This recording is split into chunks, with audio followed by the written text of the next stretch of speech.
Anganwadi ICDS start అయ్యి 50 సంవత్సరాలు అయినా కూడా ఈ స్కీమ్ వర్కర్లని పట్టించుకోవట్లేదు. కూరగాయల బిల్లులు అంటారు, మేడం వాళ్ళు వస్తారు, ఇంట్లో ఏమీ వేయలేదు, తొక్క తోటకూర ఆకుకూరలు వేయలేదు, కూరగాయలు వేయలేదు. ఎవరు ఇస్తున్నారండి? ఇంట్లో ఉన్న 2 పిల్లలకే మేము ఆకుకూరలు పెట్టుకోవాలని పరిస్థితి మా జీతాలకి. అంగన్వాడీ స్కూల్లో ఏ రకంగా పెట్టుకుంటామండి? మీరు బియ్యం ఏ రకంగా వేస్తున్నారో ఆ రకంగా కూరగాయల ఖర్చులు ప్రతి నెల మాకు వేయండి. మాకేస్తే ఎంత పడుతుందో దాని ఖర్చు ప్రకారం చూసి మేము తెచ్చి పెడతాం. లేదా మీరే కూరగాయలు డిస్ట్రిబ్యూషన్ చేయండి వారానికి ఒకసారి. ఆ రకంగా మేము వాడుతూ ఉంటాం, పెడతా ఉంటాం. మీరు ఇచ్చేది ఏమి ఉండదు.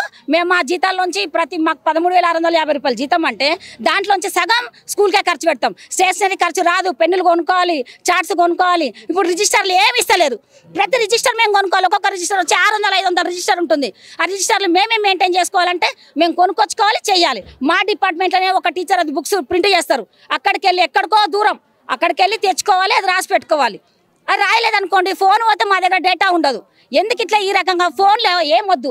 ముందే ఏ రకంగా మా ఐసిడిఎస్ ప్రభుత్వం ఎట్లా నడిపించిందో ఇప్పుడు కూడా అదే రకంగా నడవాలని నేను కోరుకుంటా ఉన్నా. మొన్న స్కీమ్ వర్కర్లందరినీ అంటే ఆశాలని, ఆర్పీలని, అంగన్వాడీలని ఇంటింటి సర్వే చేసింది కాంగ్రెస్ ప్రభుత్వం. ఇంటింటి సర్వే చేయించి ఇప్పటివరకు ₹1 కూడా ఇవ్వలేదండి. ఏంటి అసలు? కులగణన అని చేయించిండ్రు, ఇంతకు రూపాయి రాలేదు. వెళ్ళి కమిషన్ అడితే ఇంకా రాలేదు బడ్జెట్ అంటా ఉంది. ఇప్పుడు నిన్న వచ్చింది మెసేజ్. ఏమి అంటే ఎవరికి ఆర్పీలకు రాలేదు, అంగన్వాడీ టీచర్లకు రాలేదు, ఆశాలకు రాలేదు. బయట వేరే వాళ్ళు ఉంటారు చూడండి, వాళ్ళకేసింది 10,000. ఏంటి వాళ్ళకే కడుపు ఉందా? మాకు కడుపు లేదా? మమ్మల్ని ఎందుకు చేయమని అడిగినరు? ఎందుకు అసలు ఏ నేపథ్యంలో చేయమంటున్నారు? పల్స్ పోలే చేయాలి, బిఎల్ఓ చేయాలి, తర్వాత ఇట్లాంటి సర్వేలు ఏ వచ్చినా చేయాలి, ఎలక్షన్ వర్క్ చేయాలి, ప్రతిదీ చేయాలి. కానీ ₹1 ఇవ్వకుండా చేస్తారు. అంటే పుక్కడికి వస్తున్న మహిళలు అనేసి ఈ రకంగా చేస్తున్నారు. మహిళలను ఈ రకంగా చేస్తే కనుక ఈ రానున్న రోజులలో పెద్ద ఎత్తున అందరం రోడెక్కి పెద్ద ఎత్తున ఇలాంటి ధర్నాలు, సమ్మెలు చేస్తాం. రేవంత్ రెడ్డి గారు మా పట్ల కొంచెం ఆలోచన చేసి మాకు ఇవ్వాల్సినవన్నీ ఇవ్వాలని కోరుకుంటా ఉన్నా.